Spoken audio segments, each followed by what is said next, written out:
दोपहर का समय, बाजार की गहमा गहमी। भोला एक पुराने बरगद के पेड़ के नीचे अपनी फटी बिछावन पर बैठकर जूते सिल रहा है।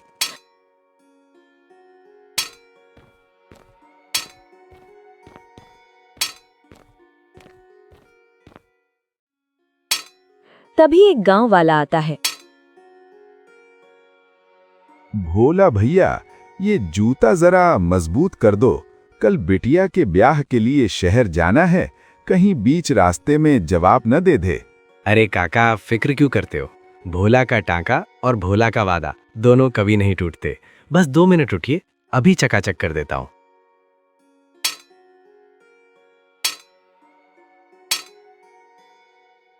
भोला जूते सिल देता है। गांव वाला उसे पैसे देकर चला जाता है। तभी वहां सेठ करोड़ीमल अपनी घमंड के साथ आता है। अरे ओए, ओ गरीब मोची, तो फिर यहाँ अपनी गंदी दुकान सजाकर बैठ गया। कितनी बार कहा है कि मेरी दुकान पर शहर के नवाब आते हैं। अपनी ये फटी पुरानी बिछावन यहाँ से हटा। मेरी दुकान के सामने तेरी ये बदबूदार जूतों की दुकान शोभा नहीं देती। मेरी दुकान की शान घट रही है। भाग यहाँ से, वरना तेरा सारा सामान उठाकर कूड़े में फेंक दूंगा। मालिक, यही मेरा गुजारा है। ये दुकान ही मेरी रोजी रोटी है। मैं तो किसी को परेशान भी नहीं करता। यहाँ चुपचाप अपना काम करता हूँ। मेरी गरीबी से आपकी अमीरी को क्या खतरा मालिक, रहम करें। जबान लड़ाता है। तेरी मेहनत गई तेल लेने। इस कूड़े कचरे से तू कौन सा अमीर बन जाएगा। अगर कल तू यहाँ दिखा तो तेरी ये दुकान नाली में फेंकवा दूंगा। चल, बोरिया बिस्तर उठा और दफा हो जाए यहाँ से। बाजार के दूसरे दुकानदार भी सेठ के डर से हाँ में हाँ मिलाते हैं। अरे हाँ भैया, इस मोची के दुकान के वजह से हमारे दुकानों में लोग कम आ रहे हैं। हाँ भैया, सही कहा, हटवाओ इसकी दुकान। बाजार के दूसरे दुकानदारों के चिल्लाने पर भोला अपना सामान समेटता है और अपमान का घूंट पीकर घर की ओर चल पड़ता है।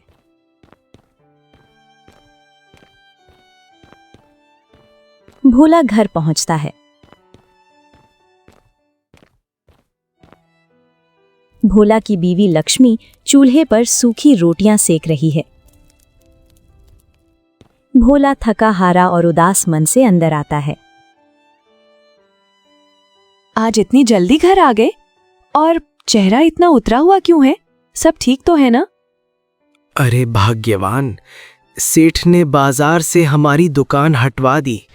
अब वहां हमारे लिए कोई जगह नहीं है। लोग कहते हैं मेरी गरीबी उनकी दुकानों की शान घटाती है। अब हम कहाँ जाएंगे? शहर की भीड़ में हमें कौन बैठने देगा? नहीं जी, आप हिम्मत मत हारिए। जहां इंसान की नीयत साफ होती है, वहां भगवान खुद रास्ता बनाते हैं।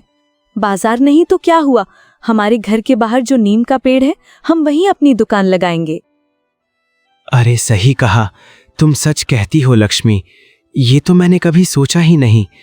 कल से घर के बाहर ही काम शुरू करूंगा। अगले दिन भोला ने अपनी घर के बाहर नीम के पेड़ के नीचे अपनी छोटी सी दुनिया बसाई। उसने पूरी ईमानदारी से लोगों के जूते सिलना शुरू किया। उसकी मेहनत इतनी सच्ची थी कि उसके टांके कभी नहीं खुलते थे। भोला की सादगी और मेहनत ने गांव वालों का दिल जीत लिया। धीरे धीरे लोग बाजार जाने के बजाय भोला के पास आने लगे। कुछ दिन बीतते हैं, भोला का काम नीम के पेड़ के नीचे और भी अच्छा चलने लगता है। अरे भाई साहब, मेरी जूती टूट गई है। यहाँ आसपास कोई मोची है क्या? अरे हाँ भैया, भोला के पास जाओ। ये जूते देख रहे हो, मैंने इसी से सिलवाए थे। 4 महीने हो गए, आज भी पत्थर जैसे मजबूत हैं। इसके जैसा मोची तुम्हें बाजार में कहीं नहीं मिलेगा। जब ये बात सेठ करोड़ीमल को पता चली तो उसके भीतर ईर्ष्या की आग धधक उठी।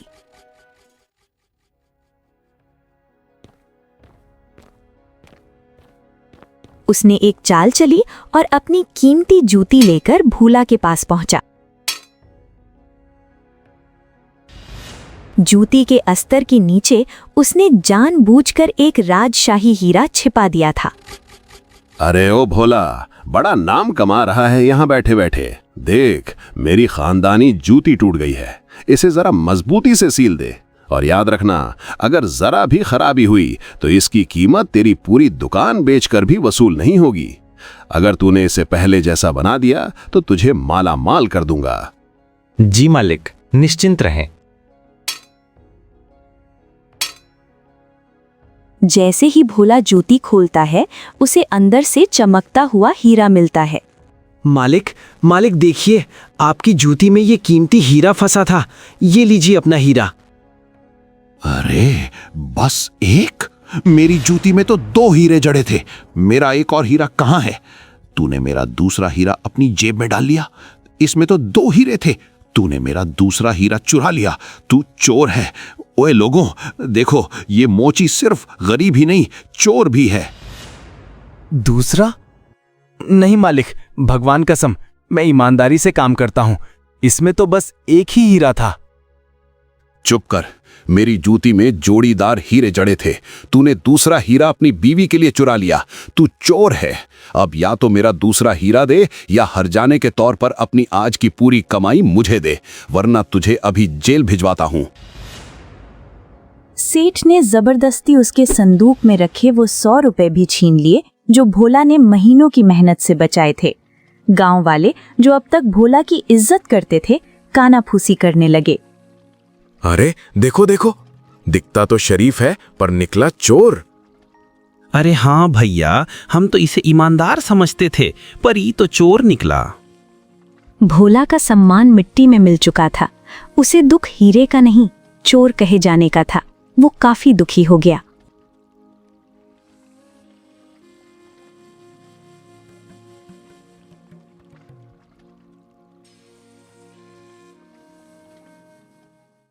क्या हुआ जी? अरे क्या बताऊं भाग्यवान, आज तो सेठ ने हद कर दी। उसने भरी बाजार में मेरी बेइज्जती कर दी। उसने सबके सामने मुझे चोर घोषित कर दिया, जबकि मैंने उसका कोई हीरा नहीं चुराया था। उसने मेरे सारे पैसे भी लूट लिए। अब महीने का राशन कैसे आएगा? आप शांत हो जाइए जी। न जाने उस सेठ को हमसे क्या तकलीफ है। हमारी खुशी उससे देखी नहीं जाती। तभी वहां बाबा चैतन्य आते हैं।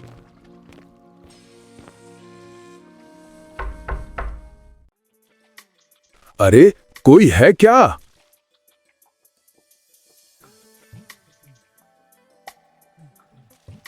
बेटा, मैं कई दिनों से भूखा हूं। क्या मुझे कुछ खाने को मिलेगा? जरूर बाबा। लक्ष्मी, बाबा के लिए भोजन लाओ। लक्ष्मी ने आखिरी बची हुई रोटी भी बाबा को दे दी। बाबा, हमारे भाग्य जाग गए कि आप आए। हमारे पास बस एक ही रोटी बची है, आप वही स्वीकार करें।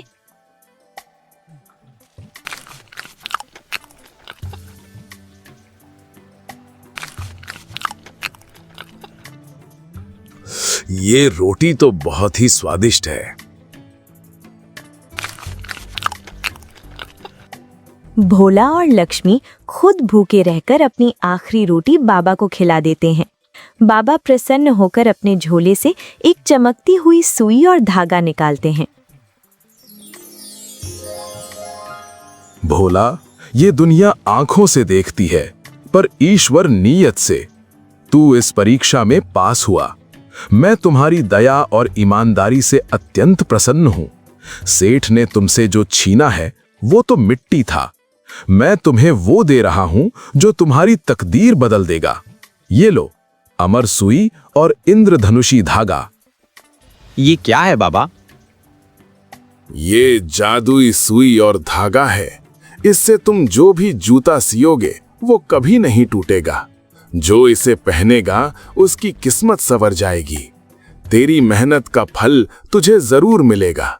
लेकिन याद रखना बेटा, जिस दिन मन में लालच आया या इसका इस्तेमाल तुमने किसी का बुरा करने के लिए किया या तूने किसी बेगुनाह को ठगने की सोची, उसी दिन सब छिन जाएगा। ये वरदान अभिशाप बन जाएगा। अगले कुछ दिनों में भोला के पास भीड़ लग गई। अरे भाई, हमरे पैरों का बरसों पुराना दर्द तुम्हारे जूते पहनते ही गायब होई गवा। तू तो मसीहा है। भोला भाई कमाल कर दिया। तुम्हारे से ये जूते पहनकर इंटरव्यू देने गया था, मेरी सरकारी नौकरी लग गई। तुमने तो चमत्कार कर दिया। भोला के चर्चे दूर दूर तक फैल गए और देखते ही देखते भोला ने बाजार में अपनी दुकान खोल ली और लोगों की भीड़ लगने लगी। ये देखकर सेठ करोड़ीमल पागल हो गया। क्या हुआ मालिक, आज कुछ परेशान से लग रहे हैं? ये कैसे मुमकिन है? कल तक जो दाने दाने का मोहताज था, आज इसने अपना दुकान खड़ा कर लिया। अब तो अपना नया घर भी बनवा रहा है। पता लगाओ इसके पास कौन सा जादू है। अभी पता लगाता हूं मालिक।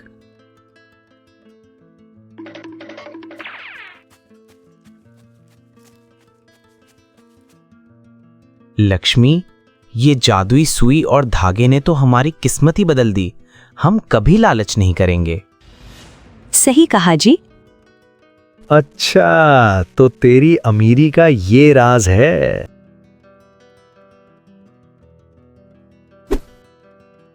ये देखो मालिक, भोला की अमीरी के पीछे ये जादुई सुई और धागा है। इसने उसे अमीर बना दिया।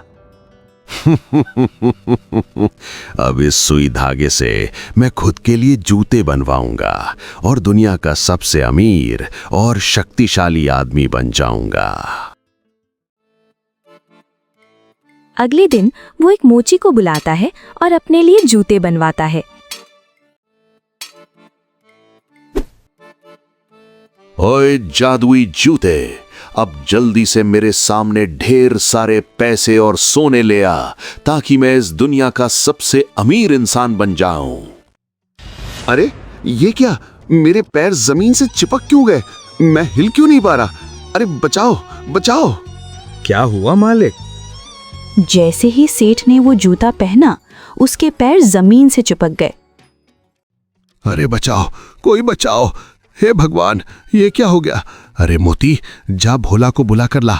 मैं इसमें कैसे फंस गया? अब वही मुझे यहां से निकाल सकता है। जल्दी जा। अरे वो जादुई सुई और धागा कहाँ गया? मैंने यहीं तो रखा था। वहां भोला और लक्ष्मी सुई धागा ना मिलने की वजह से परेशान हो गए थे। अरे अरे भोला भैया, मुझे माफ कर दो। सेठ के कहने पर मैंने आपका सुई और धागा कल रात चुरा लिया था और आज सेठ ने अपने लिए जूते बनवाए और उसमें फंस गए।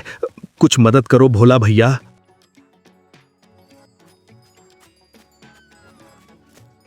अरे भोला, मुझे माफ कर दे। मैंने लालच में आकर तेरा सुई और धागा चुरा लिया। अब देख ये क्या हो गया, मैं यहां से हिल नहीं पा रहा। मुझे बचा भोला, मेरी मदद कर।